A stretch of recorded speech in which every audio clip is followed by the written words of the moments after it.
स्वागत है आप सभी को मेरा यूट्यूब चैनल अहल्या की दुनिया में। आज हम संकट चतुर्थी व्रत कथा सुनेंगे। इस कथा को अंत तक जरूर सुनिएगा। चलिए कथा शुरू करते हैं। भगवान गणेश कहते हैं, हे माता, फाल्गुन कृष्ण चतुर्थी को द्विजप्रिय नाम से गणेश जी की पूजा अर्चना करनी चाहिए। इस दिन खीर में कनेर के पुष्प मिलाकर गुलाबांस की लकड़ी से हवन करना चाहिए। इस दिन आहार में घृत एवं शक्कर का सेवन करनी चाहिए। इस चतुर्थी से संबंधित एक कथा का मैं वर्णन करता हूँ। धर्मराज युधिष्ठिर द्वारा प्रश्न करने पर भगवान श्री कृष्ण ने जो उत्तर दिया था उसका वर्णन मैं करता हूँ। श्री कृष्ण जी ने कहा कि प्राचीन काल में युवनाश्य नामक एक अत्यंत दयालु, उदार, धर्मनिष्ठ एवं प्रजावत्सल राजा राज्य करता था। वो देवताओं और ब्राह्मणों का आदर सम्मान करने वाला था। उसी राज्य में विष्णु शर्मा नामक एक धर्मज्ञ एवं वेदवत्ता ब्राह्मण निवास करते थे। उनके 7 पुत्र थे जो सुख समृद्धि से परिपूर्ण थे, किंतु पारिवारिक कलह के कारण सभी पुत्र अलग अलग स्थानों पर रहने लगे। विष्णु शर्मा प्रतिदिन क्रम से प्रत्येक पुत्र के घर भजन करने जाते थे। समय बीतने के बाद 7 वृद्धावस्था के कारण विष्णु शर्मा अत्यंत दुर्बल हो गए। उनकी बहुएं उनका तिरस्कार करने लगी, जिससे वो अत्यधिक व्यस्तित रहने लगे। एक दिन गणेश चतुर्थी का व्रत था और उस दिन वो अपनी ज्येष्ठ पुत्र वधू के घर पहुँचे। उन्होंने उनसे कहा, हे बहुरानी, आज भगवान गणेश का व्रत है, मेरे लिए पूजन सामग्री का व्यवस्था कर दो। गणेश जी की कृपा से तुम्हें धन संपत्ति की प्राप्ति होगी। सुनकर पुत्रवधू की कटुवाणी में बोली कि उसे घर के अनेक कार्य होते हैं, घर के अनेक कार्य करने हैं और इन सब बातों के लिए उसके पास समय नहीं है। उसने यह भी कहा कि वो ना तो गणेश चतुर्थी के व्रत को जानती है और ना ही गणेश जी को, तथा विष्णु शर्मा से वहाँ से चल जाने का कहा।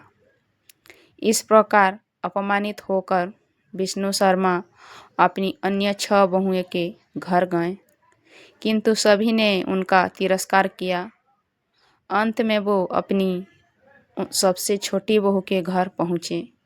वो अत्यंत निर्धन थी। विष्णु शर्मा ने संकोचपूर्वक उनसे कहा कि 6 बहुओं को द्वारा अपमानित किए जाने के बाद अब उनके पास कोई और स्थान नहीं बचा है।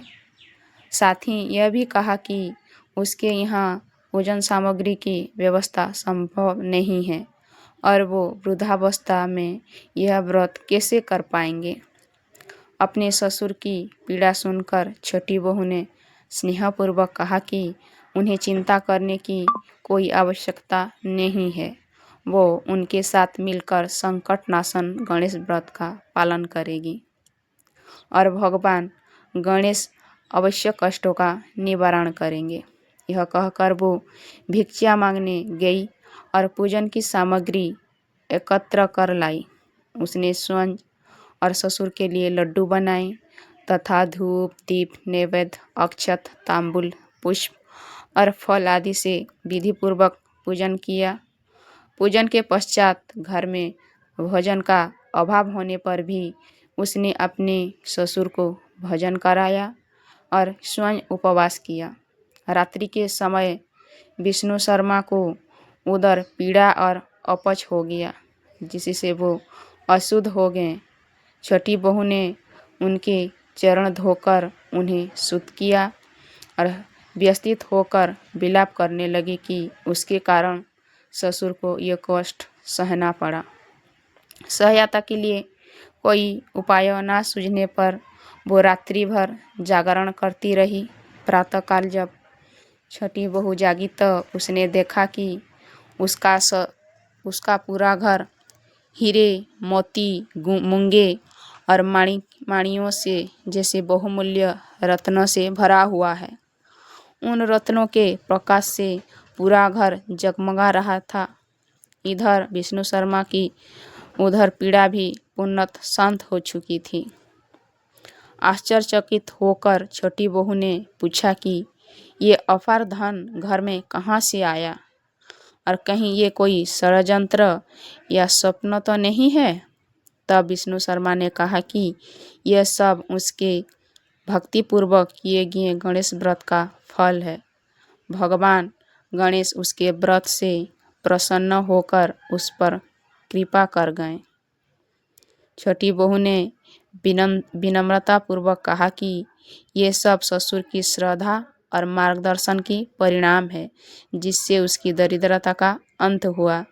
जब अन्य बहुओं को इस संपत्ति की जानकारी मिली तो वो ईर्ष्या और क्रोध से भर गई और ये सोचने लगी कि वृद्ध ससुर ने अपनी संचित संपत्ति की छोटी बहू को दे दी। उनकी ईर्ष्या देखकर विष्णु शर्मा ने समझाया कि ये सब गणेश व्रत का पुण्य फल है। उन्होंने बताया कि वो सभी बहुओं के घर यह व्रत कराने गए थे, किंतु सभी ने उनका अपमान किया, जबकि छोटी बहू ने भिक्षा मांगकर पूजन सामग्री जुटाई और श्रद्धा से व्रत किया। उसी से प्रसन्न होकर भगवान गणेश ने उस कुबेर समान धन प्रदान किया। तब भगवान गणेश माता पार्वती से कहते हैं कि उस ब्राह्मण को 6 पुत्र रोगग्रस्त, निर्धन और दुखी हो गए, जबकि सबसे छोटा पुत्र इंद्र के समान वैभवशाली हो गया।